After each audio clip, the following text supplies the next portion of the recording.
Shalom Pak Bambang, saya mau izin bertanya. Benarkah Alkitab itu banyak versinya? Mohon pencerahannya.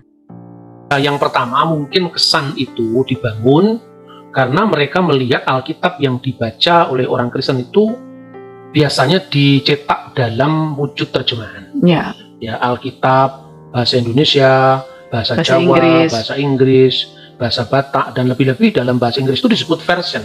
Jadi seolah-olah banyak versi teks aslinya tidak ada. Padahal sebenarnya tidak seperti itu. Ya. Kalau misalnya Alkitab itu dituduh palsu karena tidak ada teks aslinya, nah sekarang harus ditanyakan dulu makna asli itu apa. Kalau makna asli itu hanya bahasa asli yang dipakai Alkitab, ya masih ada dan sampai sekarang pun bisa dibeli, bisa dipelajari. Bahkan kalau Anda seorang seminarian, seorang di sekolah teologi tentu ada. Ini misalnya ini untuk kitab Injil Perjanjian Baru dengan teksnya ya, Yunani itu ya, bahasa Yunani koine dengan bahasa Indonesia. Dan ini sudah diterbitkan oleh Lembaga Alkitab Indonesia sejak lama sekali, tahun 80-an. Kemudian kalau bahasa Ibrani itu untuk Perjanjian Lama, yaitu juga Ibrani Indonesia. Jadi itu LAI juga sudah menerbitkan, sudah menerbitkan sejak tahun 2001 kalau tidak salah sudah terbit. Nah, tapi kalau dipertanyakan lebih lanjut itu asli dalam pengertian apa? Pertama, bahasa asli yang digunakan menulis kitab suci, misalnya kitab Taurat ya, Taurat, kitab Nabi-Nabi, Nebim dan Ketuvim, kitab Tanakh ya namanya. Tanakh ya, singkatan Tanakh itu juga ada. Dan yang menarik bahwa Tanakh yang dibaca orang Yahudi yang kita sebut dengan Perjanjian Lama itu sama persis. Jadi seumpama orang Kristen memasukkan kitab, Tanakhnya kan sudah beda dengan miliknya orang Yahudi. Nyatanya sekarang kalau misalnya Anda pergi ke negara-negara yang banyak orang Yahudi, ya misalnya di Australia itu atau di Israel sekalian, di sana toko-toko buku Yahudi itu menjual yang namanya Tanakh ya. Tanakh itu Taurat, Nebim, Ketuvim itu sendiri seperti yang dibaca orang Kristen persis ya.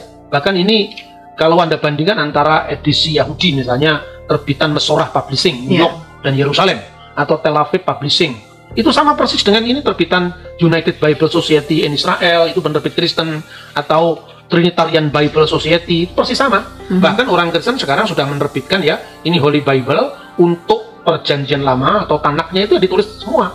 Torah, Nebim, Ketuvim. Ini persis diawali dari kanan ke kiri ya. Kitab Taurat yang pertama kan kitab Bereshit, kemudian Ele Shemot, terakhir itu adalah Ele Hadivarim, kitab Ulangan. Sama. Terbitan Yahudi, Kristen juga sama. Bereshit bara Elohim et Samayim ve et Sa'aret misalnya.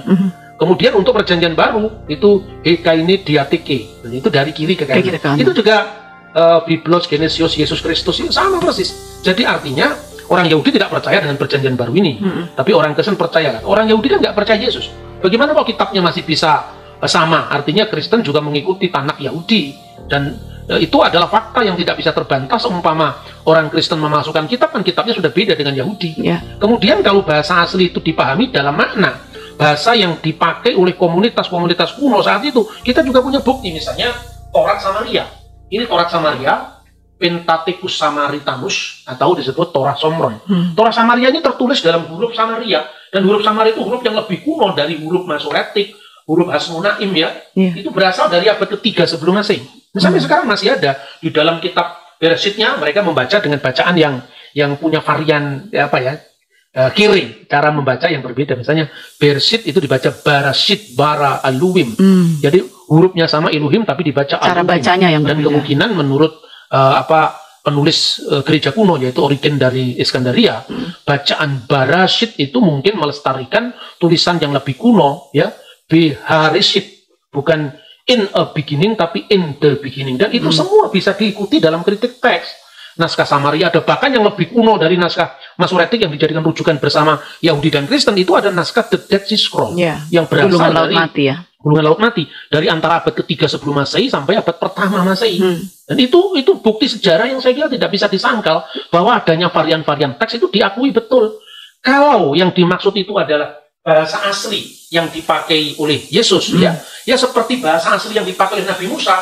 Ini misalnya edisi Taurat Yahudi. Taurat Yahudi ini ya Torah mulai dari Bereshit, Ele Shemot, Wayikra, Bamidbar sampai Ele Hadivarim, 5 kitab Musa itu bisa dibandingkan satu sama lain dengan Samaritan, dengan edisi Kristen, bahkan dengan teks-teks kuno, terjemahan maksudnya. Ya misalnya terjemahan Yahudi dalam bahasa Aram namanya Targum, terjemahan Torah Kristen dalam bahasa Suryani atau Aram namanya Pesita, terjemahan Latin dari tanah Ibrani ke dalam bahasa Latin, namanya misalnya Vulgata.